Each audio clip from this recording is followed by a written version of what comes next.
नमस्कार। इस समय हूँ जिला एटा में हूँ। एटा का एक संस्थान जेपीएस हायर सेकेंडरी स्कूल जो कि मेरठी में स्थित है। हमारे साथ बात करने के लिए उपस्थित हैं यहाँ से प्रधानाचार्य महोदय। बात करने को और जानने का प्रयास करता हूँ कि वास्तविक संस्थान की स्थापना कब हुई थी, संस्थान को स्थापित करने का उद्देश्य क्या था, कोरोना काल के समय क्या क्या चैलेंजेस रहे, सरकार का सहयोग कैसा रहा था, परीक्षाओं का समय चल रहा, तैयारियां कैसी चल रही हैं, नए सत्र में संस्थान क्या नया डेवलपमेंट करने वाला है।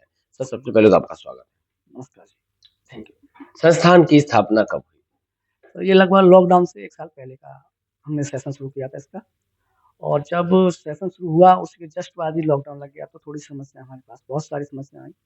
जिससे क्या हुआ, थोड़ा माहौल डरावना हो गया, जिससे बच्चे आने में और उस तरह से सारी समस्या आई। लेकिन उसका भी हमने फिर जैसे लॉकडाउन खुला, उसका हमने लोगों की मदद करने के लिए थोड़ा-सा सोचा, तो उनका जो फीस का था, वो पूरी तरह से उनको छोड़ दिया गया, जिससे कि लोग कुछ देने में समर्थ थे, कुछ नहीं थे। तो फिर हमने सबसे ही बोल दिया कि कोई बात नहीं यार, फीस ना दें लेकिन पढ़ने के लिए आप लोग आएँ। जिससे कि कुछ बच्चों की फीस ना रहने के कारण बच्चे नहीं आना चाहते, स्कूल से जुड़ना नहीं चाहते, तो उन लोगों को भी हमने पूरा मौका दिया जिससे वो पढ़ने को आएँ। और फीस का बिल्कुल कोई भी उनको माफ़ कर दिया, मतलब छोड़ दिया। संस्थान को स्थापित करने का उद्देश्य क्या था? उद्देश्य ये है कि आजकल क्या है कि बहुत सारे कॉलेज, स्कूल ऐसे हैं जो फीस को बहुत ज़्यादा लेते हैं, चार्ज ज़्यादा रखते हैं। लेकिन हमारा क्या उद्देश्य है, हमारा उद्देश्य ये है जो मिडल क्लास के लोग हैं या छोटे घर से या बिलॉन्ग करते हैं, उनका कम बजट में बेहतर शिक्षा मिल सके। इसलिए हम कम फीस रख कर के उनको एक अच्छी शिक्षा देना चाहते हैं। जो भी हमारा स्टाफ भी है, वो सभी लोग एजुकेटेड हैं, बीएससी, बीटीसी, बीएड किए हुए हैं, सारे कुछ एमए वगैरह किए हुए हैं। उनका वो उद्देश्य यही है कि कम बच्चों को और मतलब कम फीस में अच्छे बच्चों को अच्छी शिक्षा दी जा सके। वो उद्देश्य हम लोग कम बजट में बहुत अच्छी शिक्षा देने का काम करते हैं। मानव जीवन में शिक्षा को कितना महत्वपूर्ण मानते हैं? मानव जीवन में शिक्षा के बिना तो सारा कुछ बेकार ही है मेरी समझ से तो। क्योंकि अगर शिक्षा नहीं है जिसके पास या शिक्षित नहीं है, वो इंसान सही और गलत को पहचान नहीं कर पाएगा।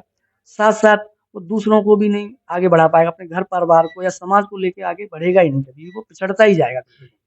आपने देखा हिंदुस्तान में युवा हैं, आप वेस्टर्न कल्चर, पश्चिमी सभ्यता हावी हो रही है।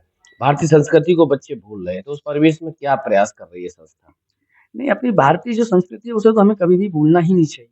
क्योंकि हम लोग प्राचीन समय से और लोग हमसे जो बुजुर्ग लोग बताते हैं, उस समय से लेकर के जो भी नई भाषा या कोई भी चीज़ है वो पुराने स्तर से निकल के आ रही है। तो उन चीज़ों को तो हम कभी भूल नहीं सकते, अपनी संस्कृति को हम कभी ना भूलें, जिससे पहचान ही हमारी पुरानी अपनी संस्कृति से ही है, उसी चीज़ से। उसको हमको बढ़ावा देना ही होगा हर चीज़ से। परीक्षाएँ संपन्न हुई हैं, किस तरीके के माहौल में परीक्षाएँ संपन्न कराई गई? परीक्षा का स्तर एकदम बढ़िया रहा, सही माहौल रहा है, बहुत बढ़िया। और उम्मीद है कि रिज़ल्ट भी बहुत बेहतर ही आएगा। जो बच्चे बोर्ड का एग्ज़ाम दिया है उन लोगों का, रिज़ल्ट बहुत बेहतर आएगा, क्योंकि इस समय में इतना अच्छा माहौल बना हुआ है कि नकल का तो सिस्टम खत्म ही है। और बहुत अच्छा है जो नकल का सिस्टम खत्म हो गया है, जिससे कि पढ़ने वाले बच्चों को आगे पढ़ने का मौका है। वरना पहले क्या था कि जो नकल से बच्चे आते थे, उनके न परसेंटेज या नंबर ले आते चोरी-छुपके से, तो वो आगे बढ़ने के बजाय जो अच्छे बच्चे हैं उनको पीछे हटना पड़ता था। लेकिन अब ये है कि जो पढ़ेगा वही आगे बढ़ेगा, सीधी-सी बात है। एक सवाल और है, 1 अप्रैल से नया सत्र स्टार्ट हुआ, संस्थान ने इस बार क्या नया डेवलपमेंट किया, क्या बदलाव? अभी जो नया सत्र शुरू हो रहा है, तो हमने कई चीज़ें बदलाव किए हैं, जैसे स्मार्ट क्लास वगैरह बच्चों के लिए, खेल-कूद के लिए उनका सिस्टम बनाना, डांस क्लासेस स्टार्ट कराना। और जो सांस्कृतिक कार्यक्रम है उनके बारे में उनको शिक्षित शिक्षा देना और उनके बारे में उनको बताना, वो चीज़ों को उनको बढ़ावा दिया जाएगा। सभी भाषाओं पे इंग्लिश, हिंदी, जो भी अपना सांस्कृतिक कार्यक्रम है उनको सारा कुछ लेकर के चलेंगे इस बार।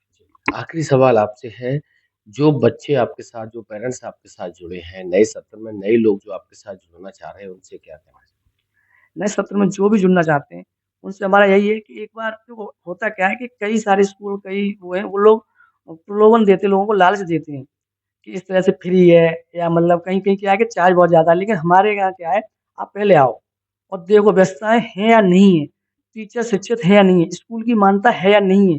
क्योंकि कई कारण ये होते हैं कि स्कूलों के पास मान्यता ही नहीं है, वो स्कूल चला रहे हैं, एक दुकानों सी खोल रखी हैं। वो सिस्टम नहीं होना चाहिए, जिसके पास मान्यता है, जिसके पास डॉक्यूमेंट पूरे हैं, वहीं स्कूल को पढ़ाओ बच्चों को, क्योंकि आने वाले समय जब टीसी वगैरह दी जाती है तो बहुत सारी समस्याएँ आती हैं, क्योंकि उन स्कूल पास मानता नहीं है तो वो डॉक्यूमेंट फर्जी बना कर देते हैं। आगे जाकर बच्चों को बहुत समस्या आती है फिर एडमिशन के लिए, वो चीज़ है। जी, बहुत-बहुत धन्यवाद सर। बाबा साहब ने कहा था कि शिक्षा उस शेरनी का दूध है जो पिएगा वो दहाड़ेगा। मानव जीवन में शिक्षा बहुत महत्वपूर्ण है। जेपीएस संस्थान है, आस-पास के लोगों से मैं भी अपील करूँगा एक बार आएँ, विद्यालय की व्यवस्थाओं को देखें, उसके बाद अपना एडमिशन कराएँ आके। प्रबंधक जी हमारी तरफ से आपको संस्थान के लिए, नए सत्र के लिए बहुत-बहुत बधाई, शुभकामनाएँ। धन्यवाद।